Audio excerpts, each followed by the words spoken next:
We're talking about the role of the funeral director or the funeral arranger. Actually, there is no specific requirement to employ a funeral arranger, but a family may, if they have if they have members of the family who know how these things work. You don't need to actually have a funeral director. You can, if you know what to do, you can do it yourself. But in my experience, most of the time families are in a state of bereavement and they don't know how the things work with the hospitals and with the coroners, and they come to us, and it is a relief that we work in the background and help them through the official things, focused on making their du'as and getting ready for the day of the funeral. So funeral director is there to pull all the things together, pull all the strings together and make everything work.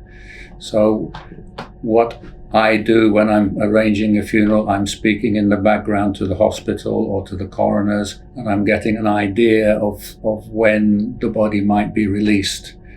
One thing that I need to do is to discuss with the family which cemetery they would like to go to.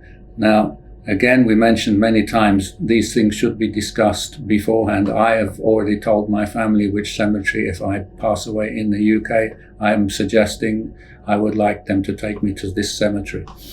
If the other thing I will say is, as a funeral arranger, when I'm speaking with the family, I gently and politely say, please tell me who is the person responsible for arranging this funeral, and I want to speak to that one person. Maybe they have somebody that they are working together with, but what is always going to cause fitna is where I'm going to get a call from this brother to say we're doing it this way, and from this brother to say we're doing it this way. And I will say, brothers, sort this out, because I can only take instruction from one person.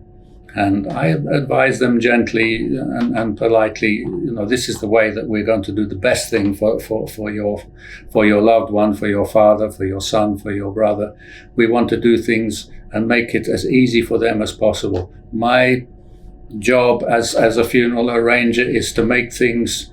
My first duty is to the marhum. My first duty is to Allah subhanahu wa ta'ala, to try to do things according to His pleasure. My second duty is to the marhum, and my third duty is to the family, to try to make things as easy for the family as possible. I will advise family if something is going to be not good for the one who has passed away.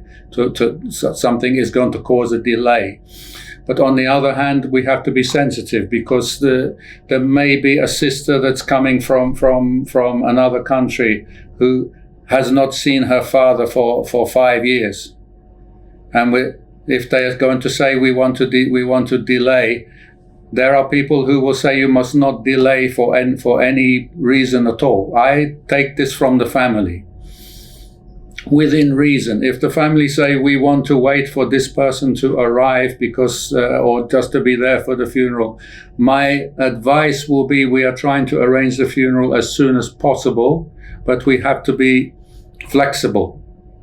In these days, we have to be flexible. Even if we're not living in a situation where somebody can die in the morning and be buried in the afternoon. It can happen, but it doesn't happen very often. We are already delayed by official requirements. Sometimes a coroner will keep a case waiting for a week.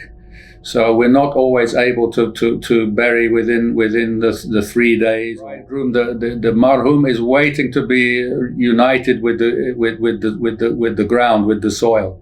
We don't want to delay, but we are trying to be sensitive to the family, and at the same time keep respect to the marhum and to follow the requirements that Allah subhanahu wa ta'ala has written for us through the sunnah of Sayyidina Rasulullah sallallahu alaihi wasallam.